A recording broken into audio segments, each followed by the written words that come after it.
It was a quiet evening on the University of Oregon campus yesterday, with hundreds of students rallying as a pro-Palestinian encampment was at risk of being removed. It's been 10 days since students first began camping on the campus with the intention of protesting the war and demanding the university to divest its funds in Israel.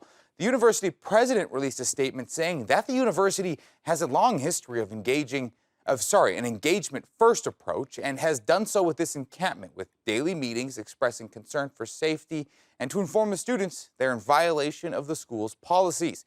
He goes on to say, quote, "The encampment nevertheless presents three critical problems for campus. First, it violates long-standing university rules designed for the safety and well-being of all our students. Second, the encampment is a problematic drain on scarce resources that are currently being diverted from our educational mission. Third, as we, like you, watch similar events play out on college campuses across the nation, we are concerned about the potential for outside groups to increase or escalate what had begun as a student-led protest. We have already seen what appears to be anti-Semitic provocation at the UO and worry these harmful effects will grow." Now, even with the threat of the encampment being removed from the lawn in front of the Knight Library, students have remained into yesterday evening and this morning.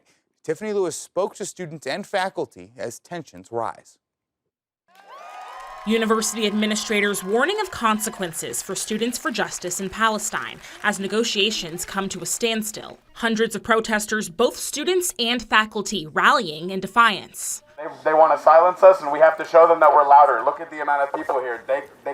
We have to show them that we are bigger than them, and this cause is bigger than them, and this cause is bigger than us. This cause is bigger than any of us. As UO revokes academic amnesty for student protesters, warning that the camp will be removed and their demands will not be met, faculty members signed a letter of support for the protesters as they too demand divestment and condemnation of Israel. For me, when we talk about freedom on university campuses, we need to think about, freedom for whom and freedom from what, and safety for whom and safety from what. And for me, as a faculty member here, I am concerned about our administration's lack of ability to negotiate in good faith. On Monday, multiple Jewish organizations wrote open letters to the university, asking them to take action and dismantle the camp.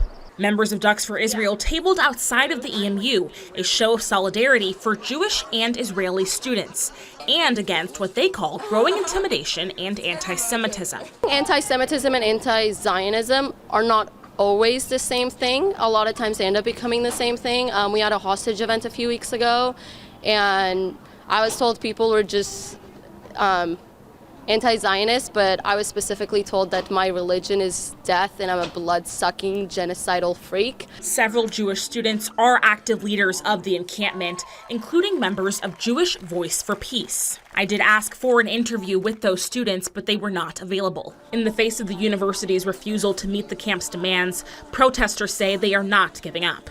As of now, our plan remains the same. We plan to stay here until our demands are met.